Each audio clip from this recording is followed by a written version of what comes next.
Hey everybody, Farmington Mayor Nate Duckett. We got an exciting episode today. Our biggest group of guests are here today to talk about youth sports here in the city of Farmington. Each of these organizations utilize a publicly funded facility. We want to hear from them, find out how you can get involved, find out how you can get your kids involved. Sports plays such an integral part on how we develop our kids, and certainly as adults as well. Those opportunities exist to put our passion back into our community. Great episode for you today. Stay tuned.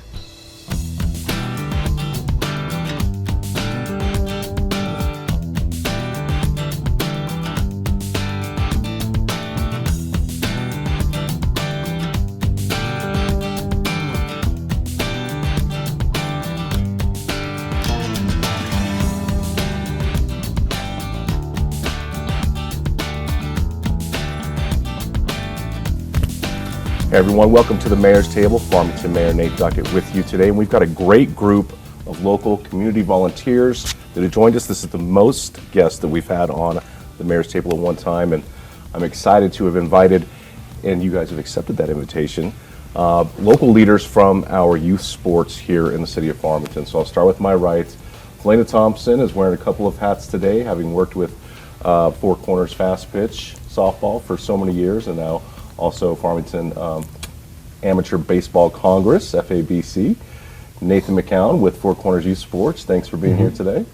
Luke Tanner, who's our head pro at Pinion and Civitan, but also works with First Tee and PGA Junior and any of those golf organizations. Thanks for being here. Thank you. Chastity Dan, who's with the FCAT program here, our aquatic teams, utilizing our aquatic center for our swimmers. So thank you for being here.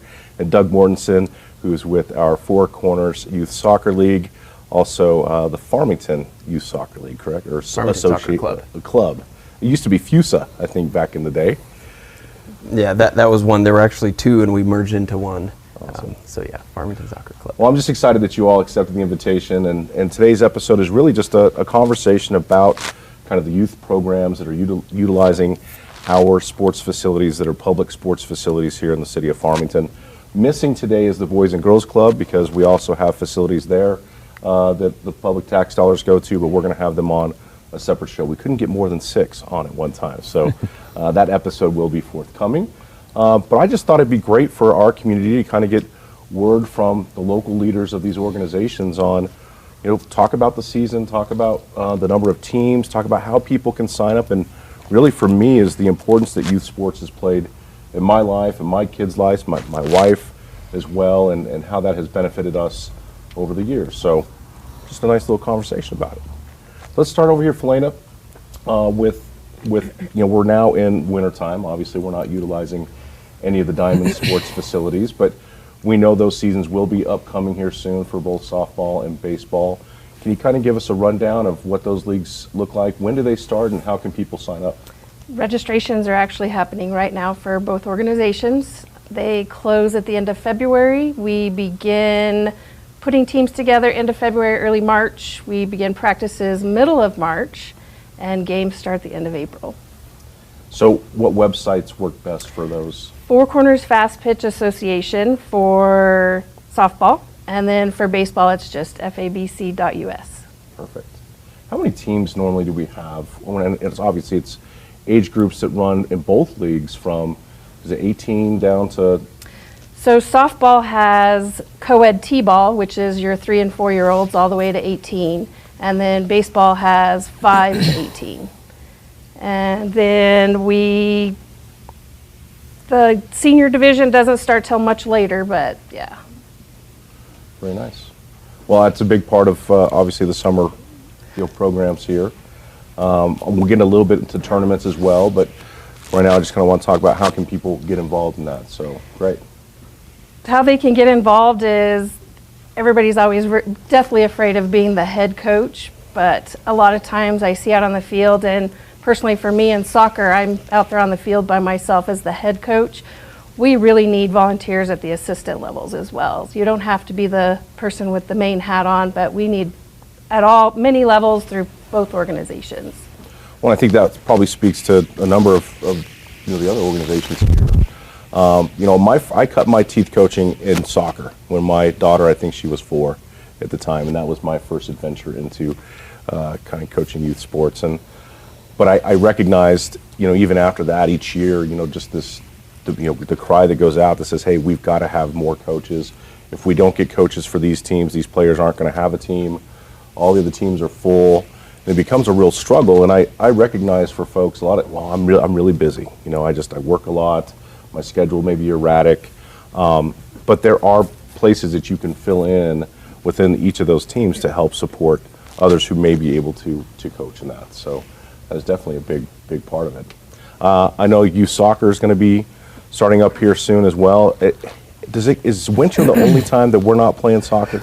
Because it goes all year. Oh, we're playing right now. Yeah, so we have two main seasons, the fall season and the spring season, which collectively are considered like one seasonal year. Some players play fall only, some players play spring only, but we kind of run it as one continuous year. The teams, for the most part, stay together. And then in the summertime, so we probably take more time off in the summer than we do in the winter, Oh, really? to be honest. The summertime is more of, there's a little bit of academy kind of light training going on. That's about it, not a whole lot of team activity.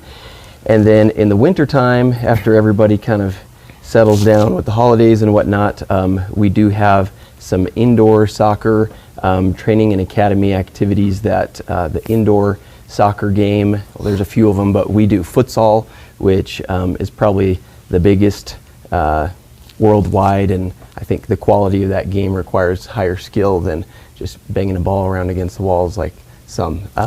So anyway, yeah, we kind of go through the winter, just a smaller scale. Where do you guys play futsal at? Where are these indoor? Are they privately owned indoor facilities, or does the rec center have space for those? The rec center has not as of yet. So we have used San Juan College, which we are again. This is the first year we're using the Boys and Girls Club. And then we also use middle school gyms when they're available. It's kind of challenging with some of the other activities that they have to get a more consistent reservation in there. And just this year, there's a little bit of activity starting to spruce up at Empire, which is a new private business that is just great to have one more facility and location that is focused on making a venue available for the youth. Sure, interesting. I didn't realize summertime was a larger, longer time off than in winter for soccer. But that's good. Well, I know there's been a demand for more indoor facilities, certainly to carry through practices. We've got a few private companies here that do have indoor facilities with batting cages or can be used for soccer, things of that nature. But the aquatic center is fully indoor. Yes, they are. Does the FCAT season, the swim season, go year-round, or how does that work? Swimming is a year-round sport, and we offer registration all year round. Anytime parents can bring their child to the pool. Our practices run from 5:15 in the evening to 8 o'clock at night. So they can bring their athlete at any time and do a free registration or a free trial to get signed up. Awesome. But the aquatic center has been great. The city's been really good to us for the facility that we have to practice and compete. We do meets several times a year, and so it's been great. So when it comes, Chastity, when it comes to kind of your competitive areas or regions, I mean, do you guys, are you participating statewide We are, against yes. teams, or is there regional kind of associations? Yes, so we are affiliated with both USA Swimming and New Mexico Swimming, and those are national and state organizations that we're affiliated with. So we do compete against the entire state, but we also do the Western Slope. Okay. So our club team competes against the Western Slope, so all of the Colorado teams, but with USA Swimming, we can compete all over the country. Oh, great. So What age groups? we do have 4 different age groups for practices and competing levels. So anywhere from novice to senior level is what we call it.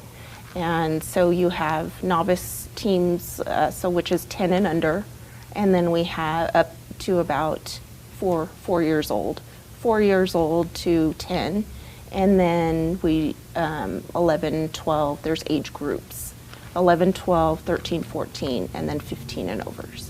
What kind of volunteer opportunities are there with FCAT that you all are looking to fill? So our organization is a parent-run 501(c) organization, nonprofit, and we do need board members.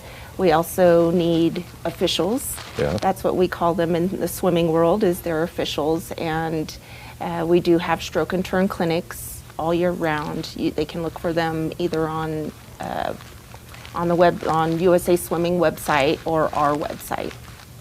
Awesome. That's good to know. I want to get more into that kind of umpire, referee, judges type thing, And with conversation our- as well here in a minute. With our officials, it's good if they're registered with us, which is the club team, Four Corners Aquatic Team, and then they can also use it for high school swimming as well. So they can use their skills to help officiate high school swim meets. Nathan, with Four Corners Youth Sports, used to be called Four Corners Yaffle, Yes, we were Four Corners Yaffle.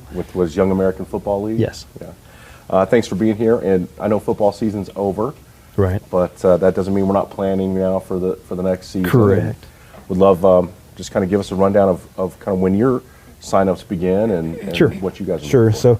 So, Four Corners Youth Sports, we transitioned from the Four Corners Yaffle, and when we began adding the track and field season into our program, Oh, okay. And we've kind of broadened our stroke, and we're actually looking at going down some other avenues, hopefully in the future, to pick up some different sports for the community and stuff as great. well. So, coming up, our track and field season will kick off in early April. We'll look for some sign-ups for that going on within the next 30 days or so. Here, we'll get those kicked out, and can do that on our website at fourcornersyouthsports.org.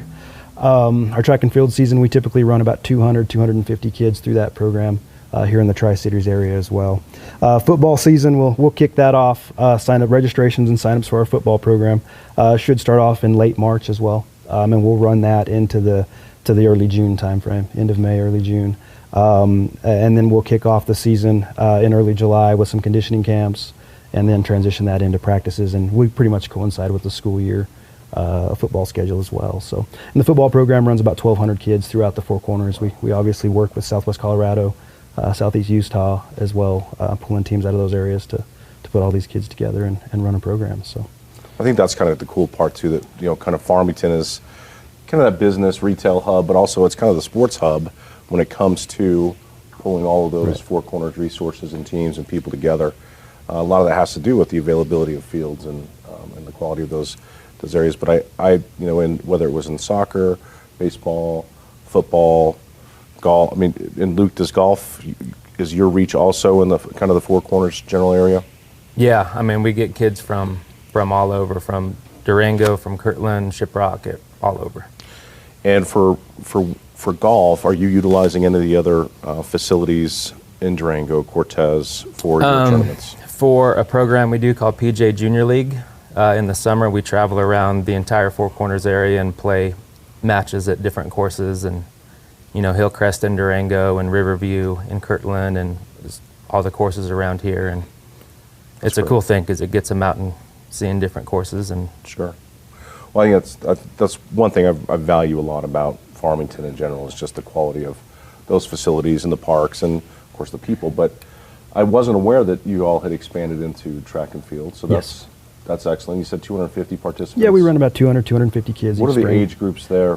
They range for from that? second to sixth grade, and predominantly that's where our organization focuses, is in that range. Yeah, second that'd to be the sixth same grade. for football then as Same well? for football as well. Football Okay. and our cheer kids as well. So, And the cheerleading component. and the cheerleading component. That's right. It is So- a full rounded. Yeah, our cheer program and we kind of call it it's a beginner cheer program, real basic, not a lot of stunting.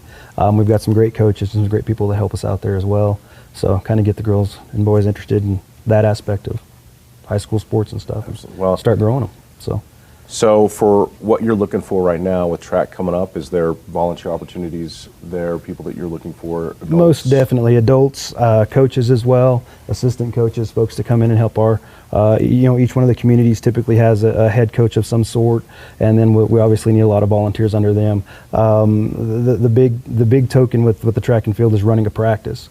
You get 50, 60 kids at a track practice. It's a little hard to wrangle them when they range from 2nd to 6th grade, obviously. So definitely some volunteers there would always help us out immensely. And do you all utilize any other, do you use facilities like at Bloomfield schools or Aztec schools? We do, yeah. We'll usually use the BHS track, or we'll use a track out in Aztec at their football stadium, or we use the hutch here in Farmington for the most part. Kirtland will also use their field as well at times. Well, we've seen a lot of those tracks get improved here over the past few years as well, so they are great facilities. They are fantastic facilities. Luke, for the PGA Junior, for First Tee, that organization in of itself, just even the participation, I think, in golf has grown dramatically. Yeah. And how many participants are we looking at now?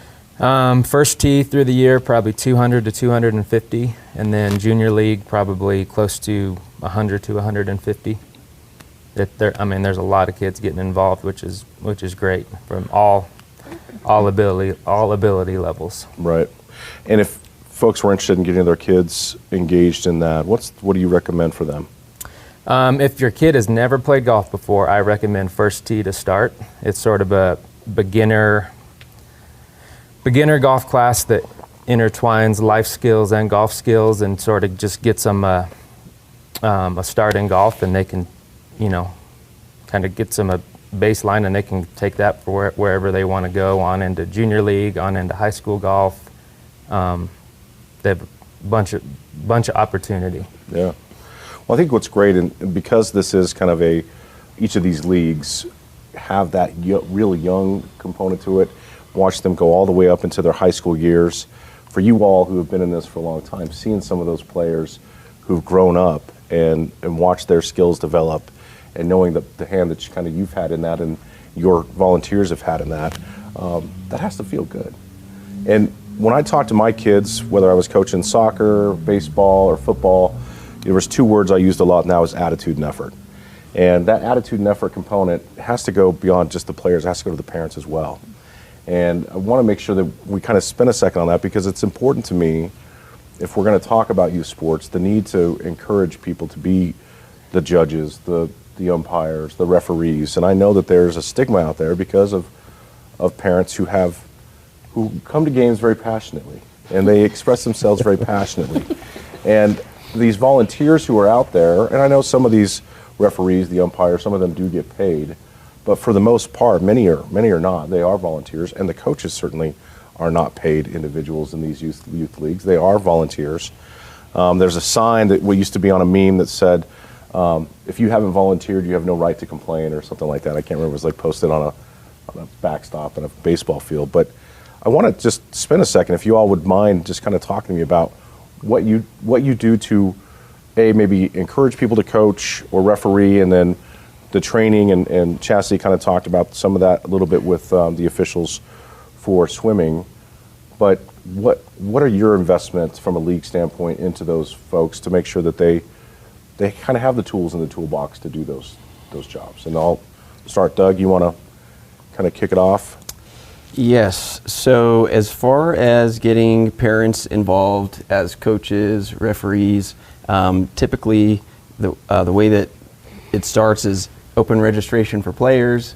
We see what our players look like. We see sometimes we have returning coaches. Well, we always do, but there's also vacancies.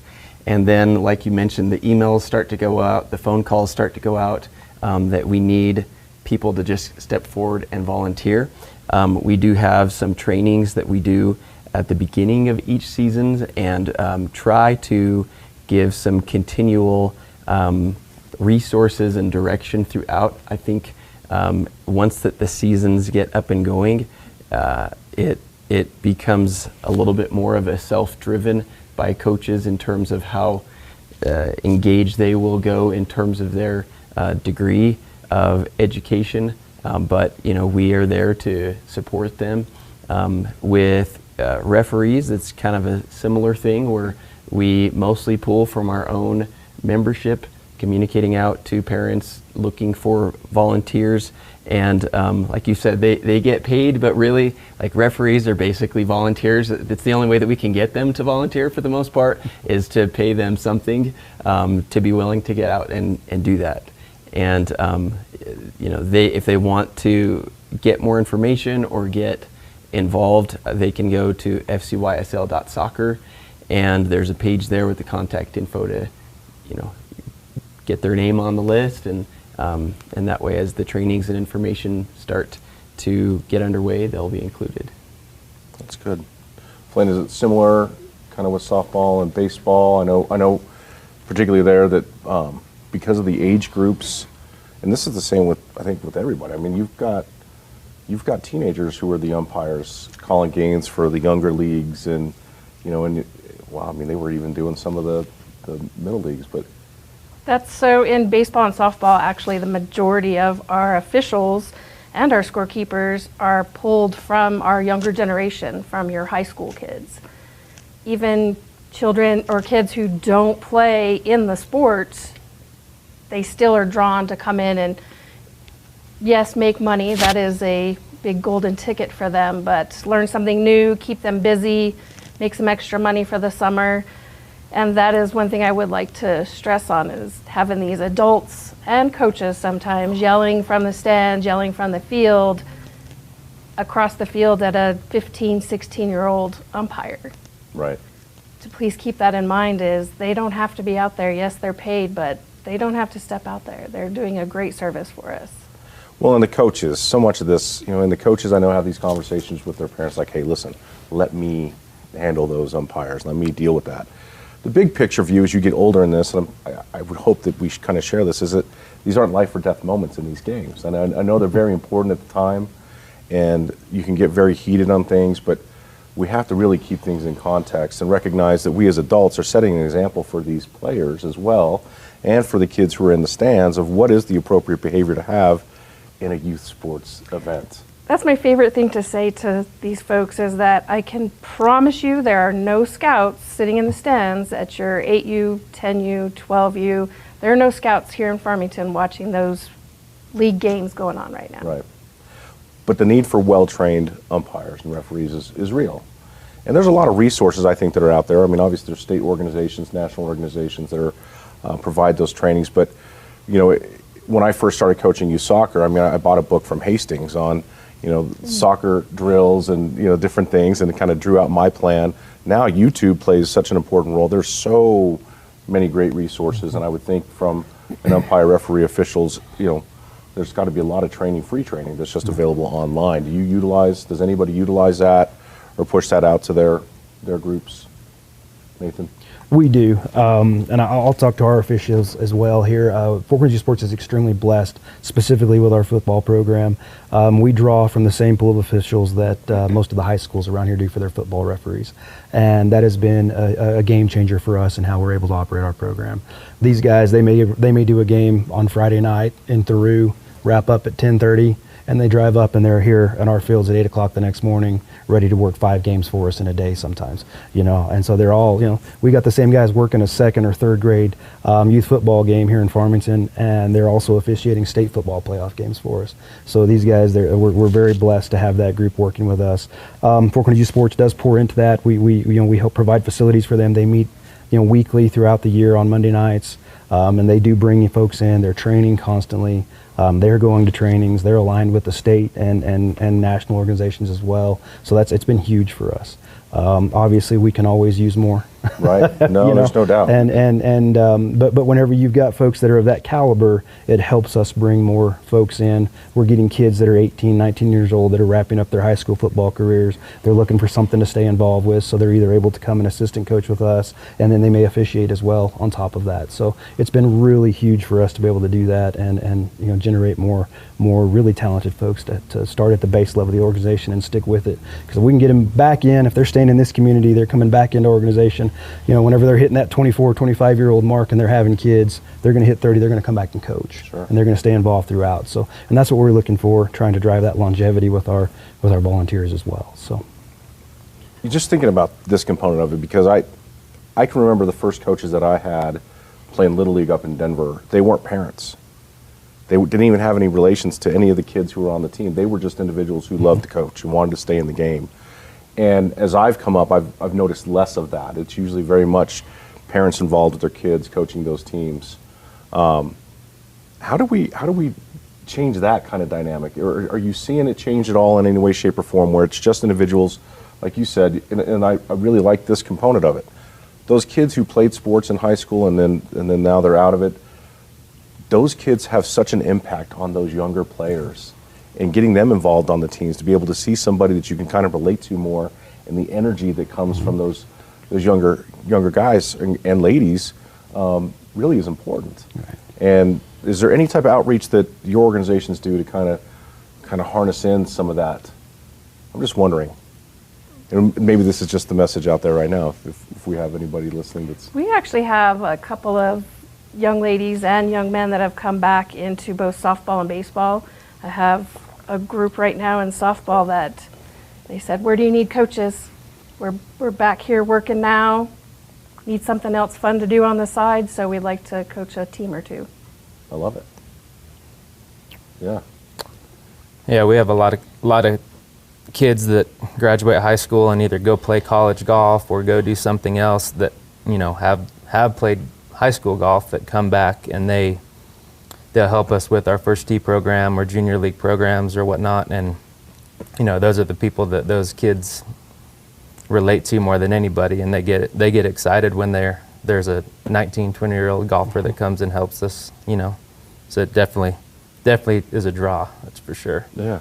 And it helps, you know, and they know just as much as any coach out there because they've just been through high school golf or college golf or Right. so. I mean, age-wise, they're right there in that. They're not too far off from that second grader or the fourth grader. I mean, Yep. you're not that far off. Chastity, what do you see with FCAT? Well, and with ours, with swimming, we see that a lot as well, where we have volunteers that continue to do it even after their athlete is out of the practice and out of their program. For instance, my husband right now is officiating high school swimming, even though we don't have a high school swimmer. But Right. but we do also have our coaching program does have to be certified through USA Swimming, which is an extenuating, you know, certification that has to be completed due to safety, you know, for being in the water and that kind of thing. Right. So once they get that, they tend to just keep doing recertifying, and they want to continue with it. And so you see a lot of affiliation with the city with the lifeguarding. So we have a lot of our athletes that are lifeguards for the city. So I was going to mention that, by the way. it tends to be a really good, you know. It's a nice translation yes. from, you know, being on the FCAT team to the lifeguards, which there's still a shortage of lifeguards for anybody who's watching. If you are somebody who's interested in lifeguarding, we would encourage you, because we continue to expand kind of our aquatic footprint. And this summer, we do have plans to bring back out the aquatic park out at the beach at Lake Farmington. So Yes. we need more lifeguards in order to man that safely, as you said.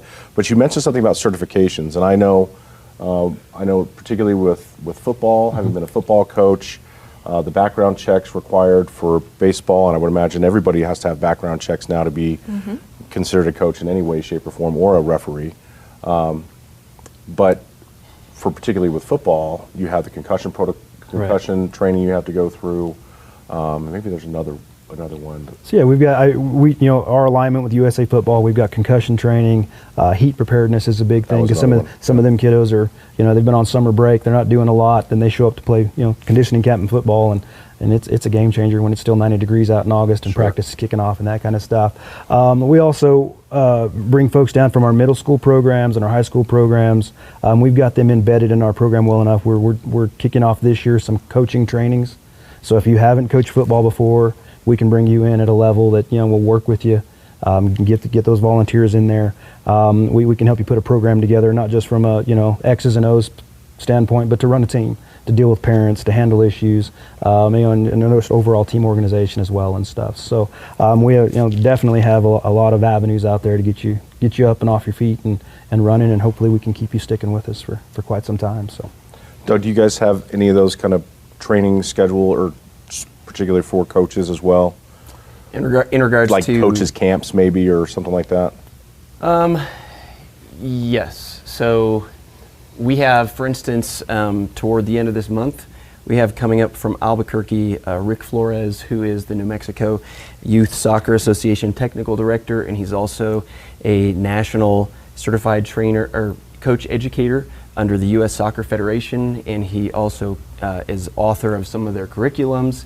Very, very high able coach and coach educator, and so he's coming up February, it's the last Saturday of February, with all of our local coaches who are registered to coach at that time. We'll all be together in both a classroom session for a few hours, actually probably a little over an hour, and then out on the field.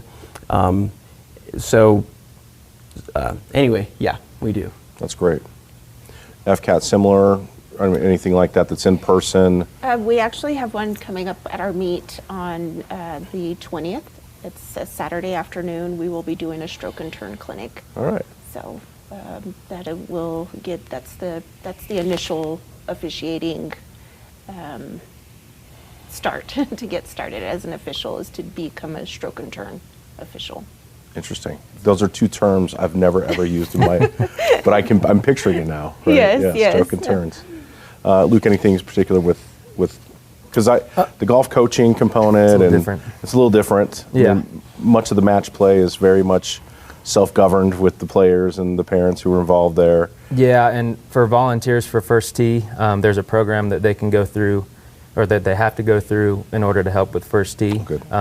But a lot of it is about, when you have 20, 30, 6 to 7-year-olds in a First Tee program in one spot, and a lot of them have never held a golf club before. A lot of it is just sort of having volunteers there to make sure everybody's staying safe and nobody's, Right. know. No, I had a good friend Throwing whose sister clubs all over the place. was swinging a Yeah. club around. And so yeah, that's probably. But at least yeah, one we thing need that's- as many volunteers as we can get, and a lot of the volunteers, like we talked about, are high school golfers or golfers that we know from the golf course that play a bunch, that already know a decent amount about golf, and then they go through the First Tee volunteer training, and they're helping out. But yeah, the more volunteers we have, the more kids we can have, and the better the program is. Sure. I've always thought about this too with baseball. When I was coaching baseball, was more of a need for coaches clinics. Is there anything that's being added this year for FABC or for softball, both of those leagues? We're trying, Yeah. trying to get folks to come in here and do clinics, and then we do have a lot of folks we can pull from our community, but it's trying to get multiple people on the same page on a calendar date is the biggest struggle. Sure. So right now our focus is on making sure when we have our annual coaches meeting that we're telling them where they can find these tools, and that they're listed on our websites, where these tools for coaching, practices, examples that they need, they're out there, and then just letting them know that we're here. If you need us to show up to a practice to help you out, we're happy to do that. Do we get any within your leagues, kind of any support from the high school coaches who come down? Obviously, Tom Yost, Coach Yost is very involved in First Tee. But within, football, do we get any of the high school coaches coming down to help? We do, facilitate yeah. some Both trainings schools have or- been extremely supportive of the program, and we do have some integration with the middle school coaches as well. Okay. And we get a lot of folks that coach at every level. There's the guys that are coaching the high school, middle school, and within our program also. So it propagates really well for us, I believe. Baseball, softball? They have their own clinics that they host that we advertise for them. The difficulty, once again, comes down to the calendar, the schedule for both schools in this area or in the Four Corners, and our schedules with all of our coaches and kids and teams, and some of those high school coaches are even coaching teams within our program. So Yeah. just they hold clinics when it works for them, and we advertise well for them. So I want to get into a little bit. Some of these leagues fall outside of this because, at least I think they do, so you guys can correct me. But, for example, I know in softball and baseball, there are travel teams within the greater rec league, and I believe probably the same with soccer. You have some teams who travel and some who don't. And that's kind of an interesting dynamic. When I was a kid, there was Little League, and you played your Little League schedule, and at the end of the year, there was an all-star team that was picked, and that all-star team went and traveled. And now we've got organizations who, that's how they make their living, is basically doing tournaments for travel teams from all across the United States. But I think the recreational component is still so important.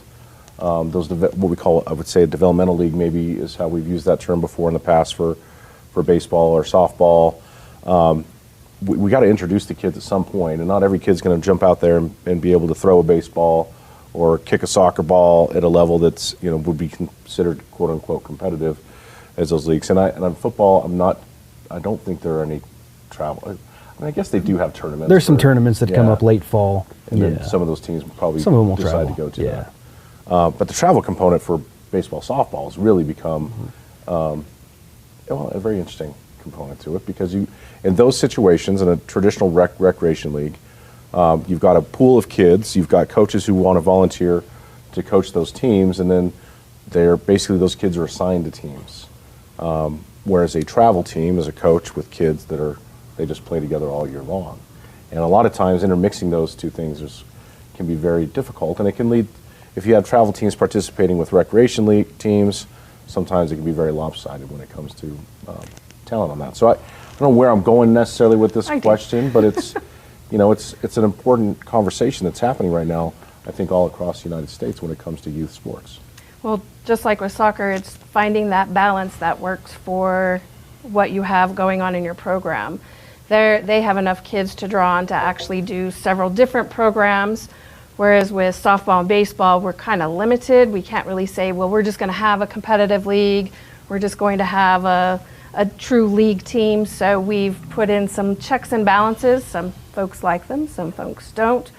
But we've grown in both organizations with that concept, and it's worked very well. So we are able to throw a traveling team in with a true league team with those checks and balances that each one of these groups is learning from the other. So. Yeah. Similar with soccer, or how do Sure, yes. Well, I think, like Felina said, we have a lot of kids. We have over 1,800 kids, and that doesn't even include some that play in our league who travel in. With those 1,800 kids going from 4U, 5U, up through U19, we do have a variety of different levels that exist amongst there, and there's what we'd call like the grassroots level of just getting started with the sport. We have teams, I think we'll have 10 or 11 teams this spring that go down to Albuquerque and play there on every weekend. And then we also have a kind of intermediate league that we run here in Farmington, Four Corners, Farmington, Bloomfield, Aztec, Kirtland, that is what we call our Classic League. And that pulls from players on the recreational teams where they can play kind of as a secondary team, or this year actually we allowed them to play in that as their primary team, and they play on the recreational teams as well, and we kind of distribute those kids across some of the recreational teams so that the recreational experience doesn't seem so lopsided like you mentioned.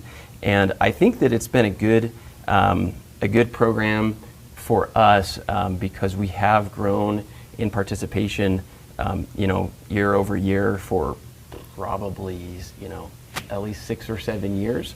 But I think that the recreational is so incredibly important, and that grassroots, because, that's where you're going to find those players that you're going to later see in high school.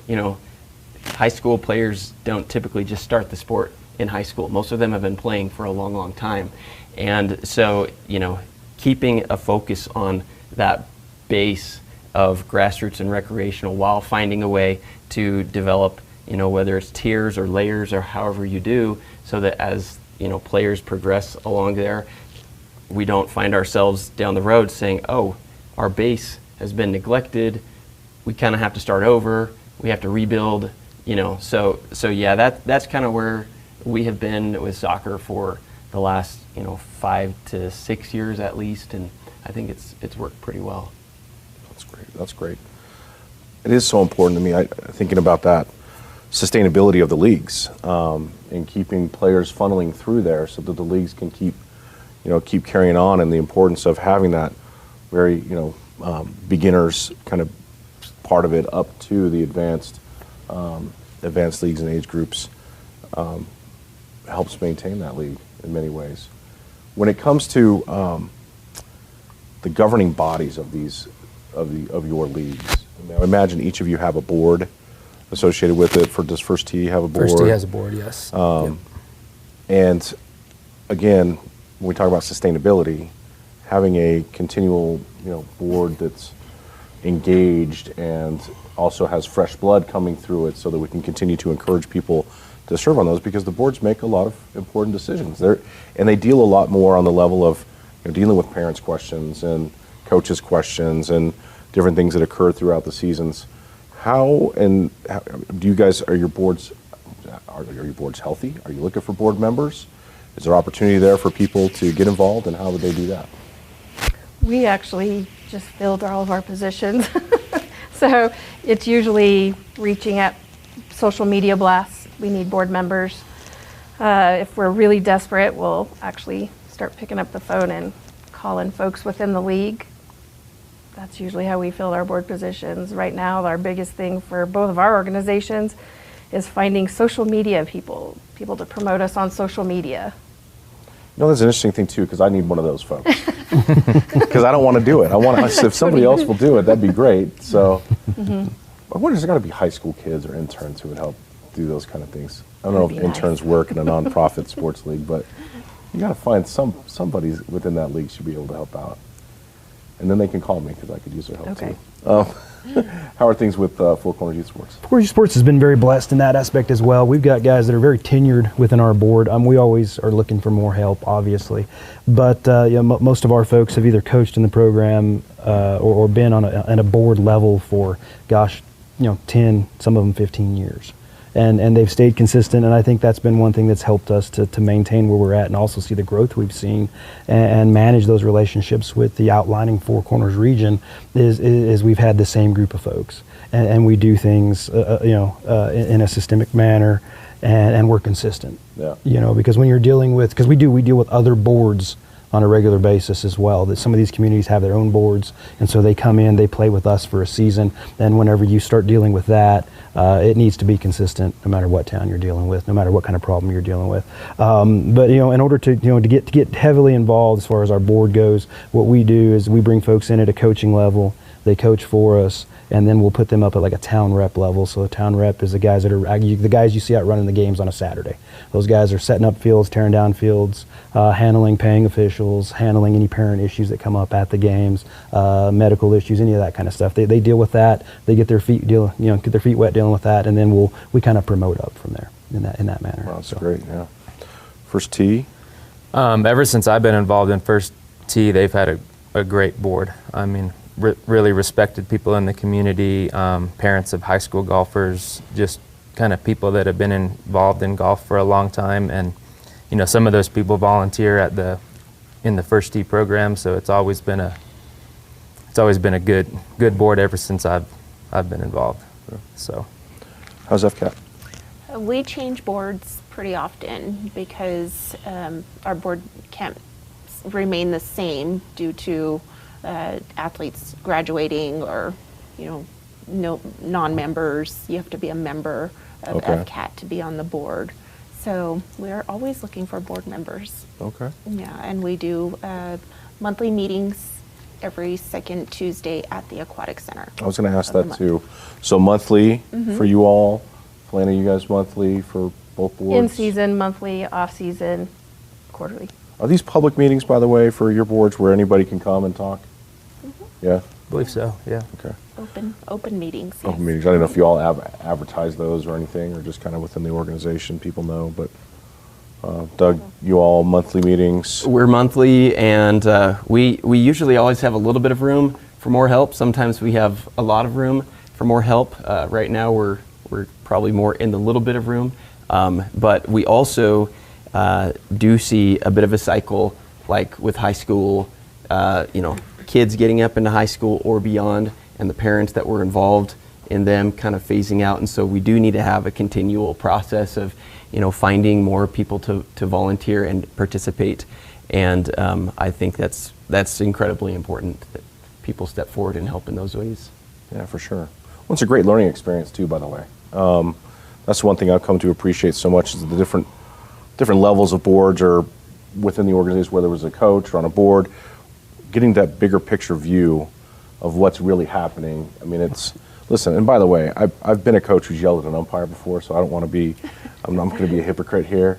I'm ashamed of that in hindsight in many cases, but again, now that I've kind of grown a little bit and understood the broader scope of that thing, I can look back and reflect on it, and it just gives better perspective, and you get the full experience of it. Right, and I always have parents that come to me asking like what they can do to help their athlete, grow or get better at the sport, and that's always my response is become an official or come to the board meetings. Yeah. That you'll learn everything you can learn about the sport. So that's usually my response when they're wanting to encourage their athlete to grow or expand their capabilities. Yeah. Doug, you got a thought on that? Yeah, again, volunteering. I mean, it's so important that we have affordable sports. I don't think we've talked about what sports do for the kids, but the accessibility of sports happens because of volunteers at every level. Yeah, the more there are, the more kids can participate. That's key, and I'm glad you brought this up. So the affordability component of it, the accessibility of it. I mean, all these leagues that are represented here, boys and girls can participate in all of your leagues. Talk about the affordability component. What does it cost a kid to play soccer, or what does it cost a parent to put their kids into soccer? To play like 2 seasons of local recreational or even the classic soccer league. 2 seasons of recreational is around $75 to $80. So that's close to 6 months of soccer. In some cases, there will be a uniform on top of that for another 30. Some of the organizations there, or some of the clubs locally, may have sponsors to help pay for that. But that's kind of the base level is in that $75, $85 for 2 seasons. Okay. Chastity? Novice group, if you're just an incoming swimmer, it's $60 a month to join our organization. There is a initial registration fee as well. I believe it's $25. And then we do offer through USA Swimming, they have an outreach program, which is great. It's a very minimal fee for USA registration. I believe it's only like $7. Okay. And you qualify with that by being on some type of state assistance or have proof of that to be an outreach swimmer. So in that situation, that it wouldn't be $60 a month. It's No, it's the $7. Yes, there's a USA Swimming registration because Okay. we are affiliated with USA Swimming, and so that is only $7. Without that, I believe it's $90. Okay. And then our program does do half dues for the outreach swimmers. So So- instead of 60, it's 30. Okay, that's good to know. Luke? First tee in particular right now is $150 for a 6 to 8 week program. But golf's a little bit different because kids can go play golf on their own as much as they want. One of the best things about this community, I think, is Civitan for a junior golfer. If they pay $150 and they play unlimited golf for a year.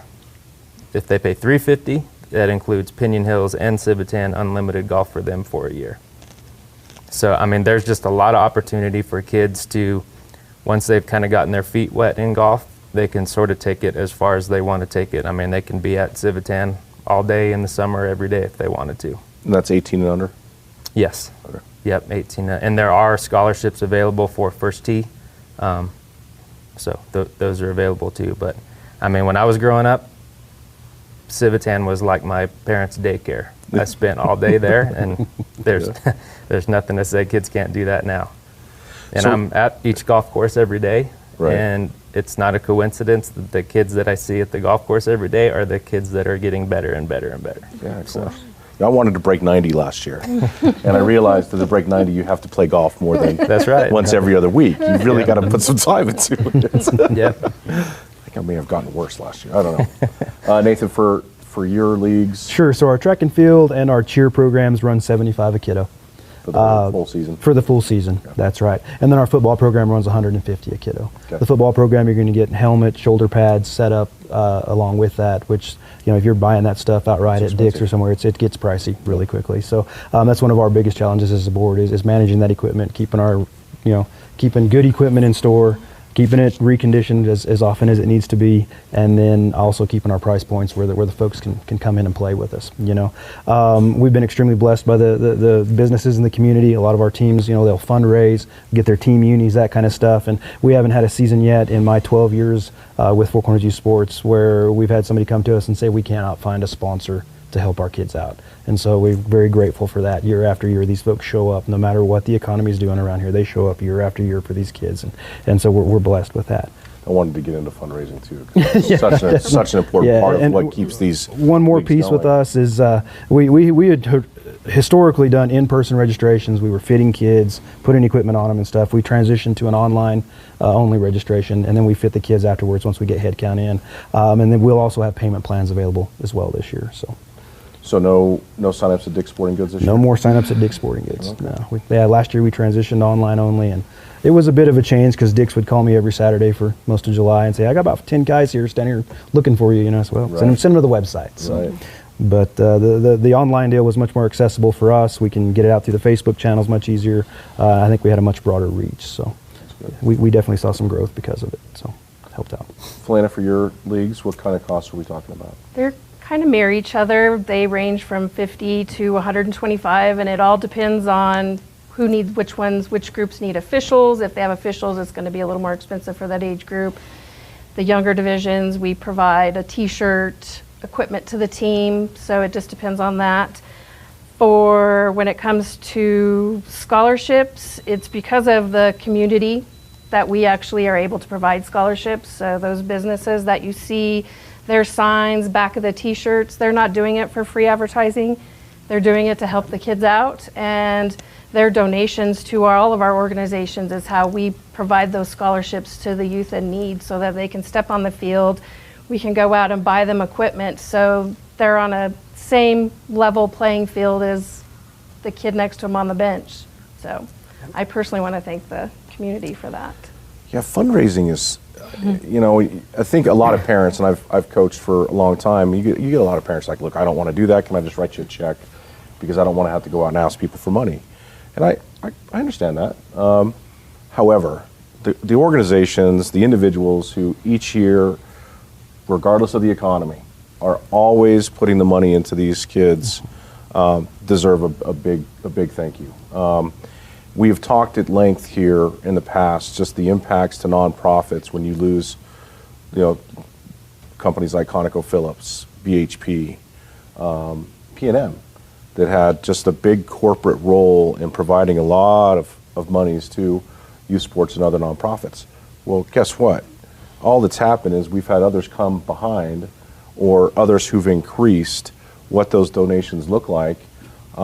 It's very rare for any company that I've ever worked with where a kid didn't walk in with a paper and say, hey, I'm raising money for whatever, that we didn't write them a check right there, or we didn't find a way as a corporation to provide an even bigger check in some way as a corporate sponsor.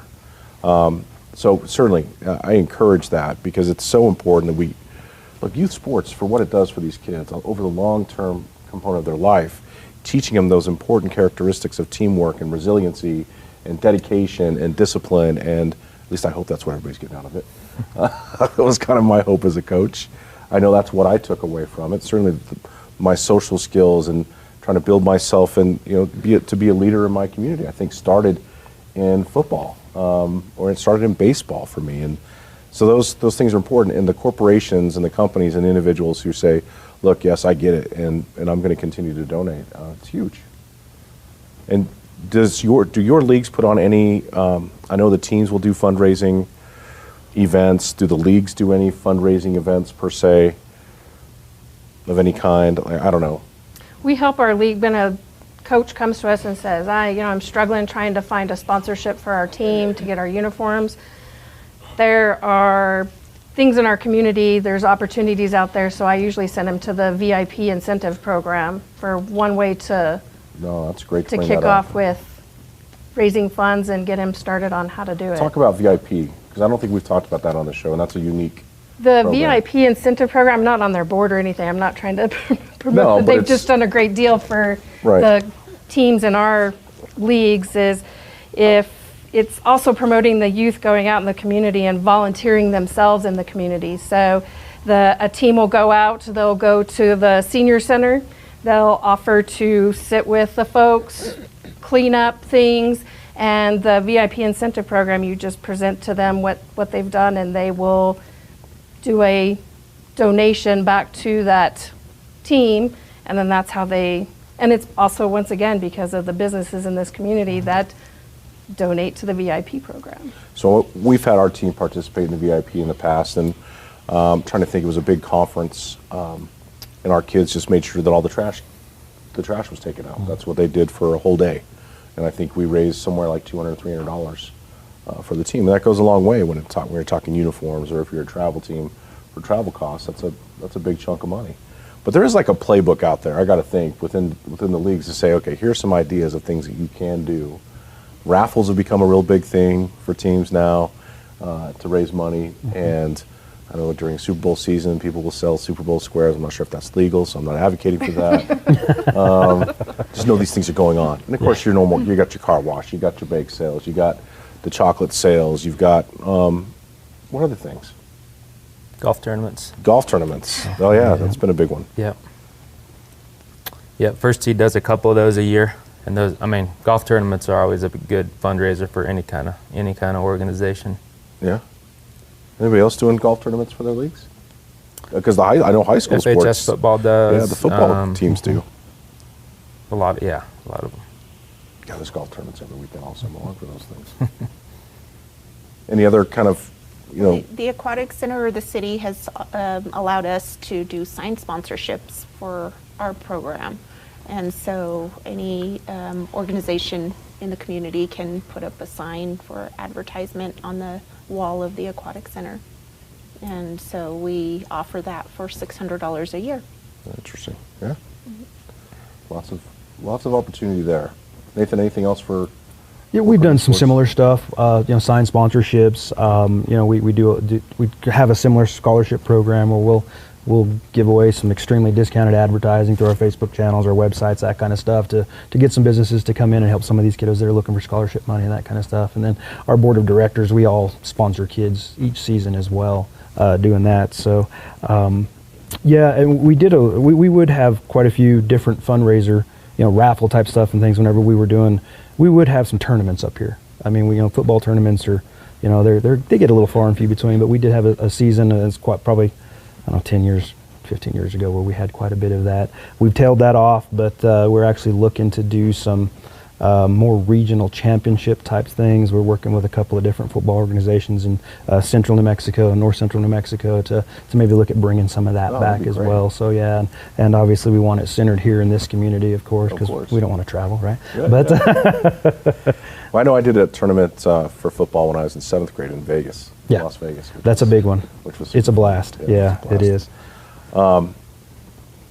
So we kind of covered a great expanse of this. Scholarships was something. I know FABC has scholarships. How are those kind of divvied out? How do we determine who gets the scholarship? So there's different, in FABC it's a little bit different than softball, but we do have scholarships for youth. I'm talking scholarships helping them with sign-ups. Right. But then we also, because of donations from the community, we have a pot of money that is specifically designated to just scholarships. And it's determined based on recommendations. So we have a recommendation based on a player that is playing for their high school, played in the Connie Mack, and played in the league, obviously, and then played in the Connie Mack World Series. And then some of the things that he's done in the community that it's been a recommendation to us that we should do a scholarship. So we've designated a scholarship. Doesn't know who he is yet, but that's to come later. Okay. And then we've also, FABC also does a huge scholarship, well, I should say it's more of a sponsorship to the host team. So it provides those things that they need to bring in other arms, you know, because as you know, it's a very short transition for the host team who comes from FABC to be able to turn around and say, we've got to get, you know, uniforms, different uniforms, we need all this equipment, we got to pay some other fees, we got to fly some folks in. So providing them with a sponsorship also helps. And that, once again, comes from donations from the community to be able to do those opportunities. Tournaments. We wanted to talk about tournaments. And tournaments is something I think we would obviously like to see grow here in the area, as much as we can, you know, expand on the facilities that we currently have. But I know we have a huge tournament in October. Oktoberfest brings in thousands of kids from all across the Four Corners region. Is it just the state? Four Corners region. So Yeah. we have teams from Texas, Arizona, throughout New Mexico, Utah, Colorado, Western Slope, and even cutting in toward the center of Colorado.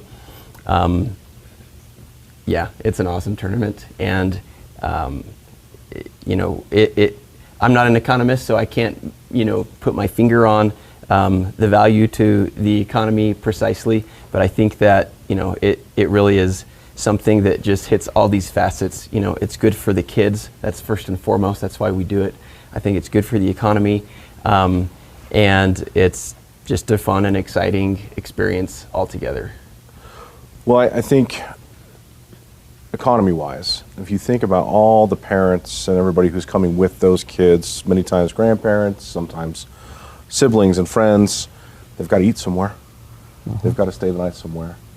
You know, so you've got heads and beds in hotels. You've got restaurants that are, you know, packed with, you know, with those teams and their players. It has a big impact, I think, on those weekends. And I wonder, is there any outreach to those restaurants or hotels or anything to kind of, because sometimes you'll drive through and you'll see signs that say, hey, welcome, you know, it's Oktoberfest. Are you guys doing any of those kind of things? Because I think that brings more awareness for locals to say, what is Oktoberfest? If my kid's not in soccer, how would I know what that is? We have been, over the last couple of years, a little bit more.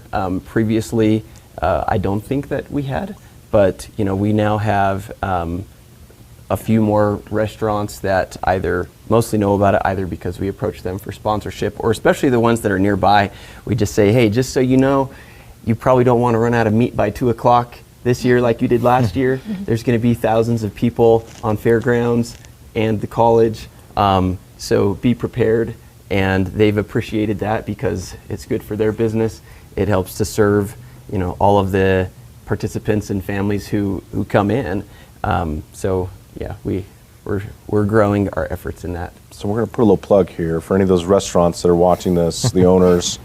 Take advantage of the opportunity that goes on when Oktoberfest happens, and that's usually the last weekend of October? Yes. Okay. Which is a great weekend, by the way, here in the city in general, because there's so many events going on that weekend. But, all right, well, good to know. Tournaments for FCAT? We usually are able to host the long course swim championship, state swim championship, every 3 to 4 years. We're blessed to have one of 4 long course pools in the state. So, so it rotates amongst those 4 pools, and so we have to put in a bid with New Mexico Swimming every so many years to get that. We don't have any upcoming. We have 2 local meets coming up. We have one next weekend, and then we'll have another in June. Okay. Because we can do both short course and long course. Do you all get any, when it comes to these tournaments, the Convention and Visitors Bureau, are we utilizing any of the resources and the staff there for these things? Felena's nodding her head yes. Yeah. Because they're funded through hotel taxes, the hotel fees, and so that anytime we can bring, put heads in beds it benefits them. So I'm wondering if we were utilizing it. Felina says yes. Okay. Luke, tournaments? I mean, again, golf's a PGAs. little bit different, but I mean, Pinion Hills has hosted state golf championships multiple times. It's kind of on a rotating plate, and then we've got junior golf tournaments in the summer. There's one at Pinion Hills, one at Riverview, and one at San Juan Country Club, and I believe they're consecutive days, so people can come and have their kids play all, and that's a little bit more of a competitive golfer deal. Okay. That's totally different than First Tee, but kids that get into it and that are playing high school golf obviously have the opportunity for come to state golf tournaments, and then every summer there's that 3-day individual golf tournament that we have at Pinion Hills that's run through a state PGA golf organization. Okay. Nathan, I know we touched a little bit on what you guys are looking to do. Right. Yeah, we've definitely got some growth opportunities with that. Again, maybe a Northern New Mexico Championship weekend type of a deal, and we definitely have some interest in bringing some championship or tournament type football back, similar to what I think one of the challenges we have though is I think we need a lot more real estate in Yep. terms of than some other folks at the table here would need to run something over a weekend like that. So that's in our growth plan as far as an organization goes, and we will be reaching out to the city a little bit here in the very near future, because I think we definitely have some opportunity to grow that. got all We're the- going to need the we real got all the estate to do school it, fields. so. Yeah, we've got the school fields. One of our big challenges is lights. Oh, yeah. And then our tournament season, when you look at football, specifically tournament season lands and it aligns well with NMAA state playoffs. And so trying to coordinate using any kind of a high school field, it aligns with how good our boys are doing in the high school each year, So it makes it a little bit tough to plan, but we would definitely need something with some lights and stuff in the future and stuff. So we've got some good talking points and some goals we've got laid out before us to get some of that pulled back up here. So As a kid, the Denver Zephyrs played at Mile High Stadium, and so you had a baseball field and a football field. So maybe we can play football and baseball field. we've done that actually. There's lots of lights out there. We've done it in the back of a lot of softball fields. I just made so. every recreation person for the city of Farmington go, You did. you make mayor stop talking. Yeah. Felina, obviously lots of great things. You have grown a particular softball tournament. The Kathy Rouse tournament has been a huge success here in the area. And it's not the only one that you do, obviously, but talk a little bit about that. Kathy Rouse is Memorial Day weekend, and I actually work with other entities in the area. I work with the River Reach so that I can start promoting the stuff that they're doing out there during the Memorial Day weekend. I start pushing it on our site so that our teams will go over there when they're not playing. Oh, great point. The Kathy Rouse has grown. I maxed out, and when I say maxed out, I mean I would take as many teams as I could, but I maxed out on facilities. So I don't have enough facilities to add more teams. So I maxed out at about 65 teams, and that's pushing it. More than half come from all over the west half of the United States. And that's from 8U to 18U that we do that tournament. And then a couple weeks later, baseball, we've brought back some tournaments for baseball. It's growing a little bit every year, and that's a good thing. Then we'll have the Father's Day tournament for baseball. That is the badges in baseball.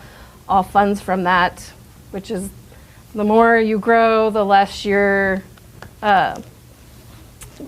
get back. You don't have like that little chunk of change coming back into your leagues. So the more you grow, the less you make. But badges in baseball, we were able to make a donation back to what they wanted, which was I'm sorry, I forgot what entity. I'll come back to that. That's okay. And then the weekend after that, then we come to the Summer Blast, the Felina Thompson Summer Blast softball tournament.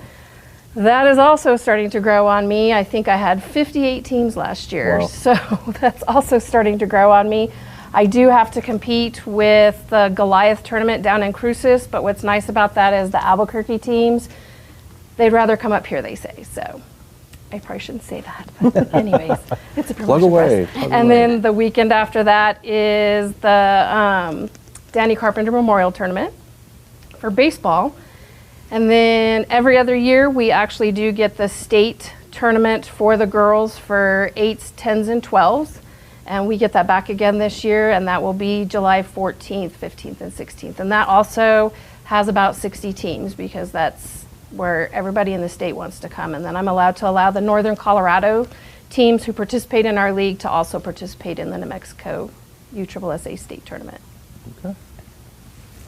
And there's so much opportunity, I think, and that's the great part. And that's kind of why I wanted to have all of you here at one time, is to be able to show, this community, the opportunities that are out there for young people, for adults, for teenagers, to get them engaged and get them outside doing something, or in the pool doing something. I mean, it's just, idle hands are not good. And sports has played an important role in my life in keeping me active and engaged, and just even the social component of it, I think, is so important. So I want to close with this. I just want to, if you guys could just kind of elaborate on that, what your leagues, when you talk about why you're there, what your mission is, what is your purpose? I mean, why are we doing what we're doing out here every year? Because it's not easy, right? But it is worth it. That is the thing. It is totally worth it. So, Doug, we'll start with you. Okay, so, I think I probably would speak for most of the participants in our organization, and I would think the same with all of us. It's all about the kids. It's all about being able to give to every kid an opportunity to have an experience that gives them so many aspects of health: physical health, social health, emotional health. It teaches them skills, and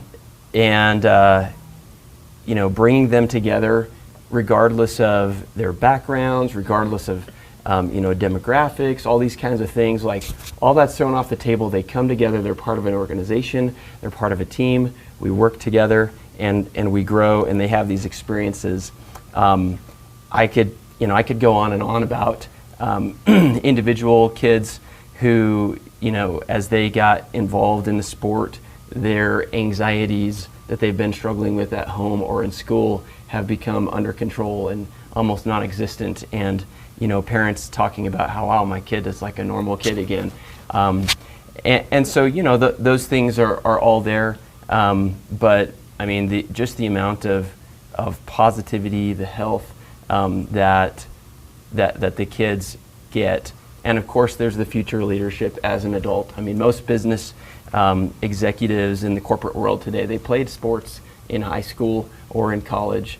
And regardless of whether you play in college, and regardless of whether you're in the bigger corporate world or you're in the small business world or whatever, there's so much that you gain that builds your character and your abilities, as a person going forward through sports. So, Matthew, you said it. Yes, he did. He sure did. Well, with swimming in particular, we do also, our program helps with a life skill. It's an absolute life skill, and not only promotes good mental health, but also flexibility, all different types of physical health as well. And then we also cater to some special needs, because Sure. it is such a great sport for them. And so I've been happy to be part of this sport. It's awesome. Yeah. Kind of echo what they said. I'm just kind of proud of, kids having the opportunity, in golf in particular, to, those that have never seen a golf club in their life have the opportunity to go try it, and those that love it have the opportunity to go get as good as they want to get at it. And, golf and all sports just kind of mirror life as a whole. It teaches them to set goals and try to get to that goal, and set the next goal, try to get to that goal. And I don't know, it's good that everybody has that opportunity here. They have, keeps them off screens. There's no excuse to be looking at a screen all day. There's Right. opportunities to, for every level of participant, I think. I think that's important too. We talk about coping skills and the need for us to develop coping skills in our young people. When you play sports, you've got to learn to cope with a number of different things. Golf for me I have trouble coping with golf because it's so frustrating. But mentally, you have to build up that mental strength to overcome those obstacles. And you hit a point, whether it's trying to, my son's a baseball player. He's so frustrated with how he finished last season. But you have to learn to shut that off so you can focus on the next thing. How often as adults is that the same thing? There's frustrating moments that happen all the time, but you have to be able to move away from that and make sure your attitude's in check to go on and do the next things. You learn so much of that in doing sports. Yeah, and I mean, in the exercise factor too, I mean, golf's not as on that radar as, football and other things, but I mean, those kids go out to Civitan and play 18 holes. They don't really realize they're just walking 4 miles and carrying a bag on their back or pulling it. You go to Pinion, it's 7 or 8, and they don't realize they just did anything because they're having fun, Yeah. But yeah, there's a lot of facets to it. Right. Definitely. So, just to kind of reiterate what they say, we're here for the kiddos. At the end of the day, that's what we're here for. And just as much for us and our organization is we're proud to see state champions. We're proud to see folks signing, D1, D2 scholarship opportunities, that kind of stuff. But we're also as equally, if maybe even more proud when we see kids come back to the program. They come back and they help their community. They come back and they coach. And they are displaying the same character qualities that they were taught whenever they were going through the program. And we kind of internally with us, we're here for every kiddo, but there's certain kiddos that need the program more than the program needs them at the end of the day. And those kiddos are what make you the most proud sometimes, because you see where they come from and then they get so far in life and they come back, and it's really, you've seen it too. You be standing in the grocery store and somebody comes and say, "Hey, coach." I know, man. I'm known by coach. You know what I mean? It's just, that's my favorite. You're known by coach more than you are anything else, and it's a really good feeling. So that's what keeps us going. It drives us every year. So. No, that's such a great point. Helena? Same thing they all said, but I would like to say is one thing that COVID did for everyone, including us, was magnify that these organizations are very much needed, not just for the physical, getting them ready for those next stages in life, but also their mental portion. I saw many children fall through the cracks and have a very tough time during that time. And having these opportunities was what was the most important. Absolutely. Well, we got to get from behind our screens. We got to stop staring at those things because it's not doing us any good. And that goes for adults as much as it does for kids. And I've said this on my radio show many times that I may be more concerned about the lack of parenting happening because the parents are staring at their phones than I am about the kids who are just emulating what their parents are doing. Yeah. And so as adults, we have opportunities to go out in the community and share our passion with people and kids and organizations that really make this community run. So that's a very good point. We are a unique community as well. I do have to say that. I've had many folks from across the United States say, "What are you guys doing there?" Not just with softball and baseball, but with all of our sports, because everything that we've done league-wise, recreation-wise, it's just we can't get kids to participate, we can't get folks to do anything. So we're very unique here, and we're very special, and I thank all of you guys for everything you do as well. No, you're all ambassadors. I hope you understand that. I mean, you are ambassadors for our community and for our kids, and we have to keep talking about it. I mean, that's what we have to do. We have to be vocal and encouraging, and anytime you see a kid, like, "Hey, what are you doing? What sport are you playing? Or what other things are going on in your life?" and just encourage them on that end. And I know obviously there are other extracurricular activities out there and organizations that are supporting our youth in many various ways. But I wanted to have this talk with all of you because it's played such an important role in my life and the people that I see who are in leadership positions, and I want to encourage that. I think it's a good thing. So, hey, thank you again. This has been great. Thank you. Any other final words or anything else that we didn't kind of hit on? Okay. Well, we'll make sure that we're going to have on the show. We'll post the websites, make sure everybody knows where to go to sign up, and this has been great information. So thanks again. And thank you for tuning in today. We hope you've enjoyed this conversation. And there's so many opportunities out there to get our kiddos involved and get us as adults involved in things that really help motorize this community and keep us moving forward. We hope you're taking advantage of that. If you're interested in these organizations and their missions, please check out their websites, get more information, and get involved in your community. Thank you again for joining us on today's Mayor's Table. We'll see you here next time.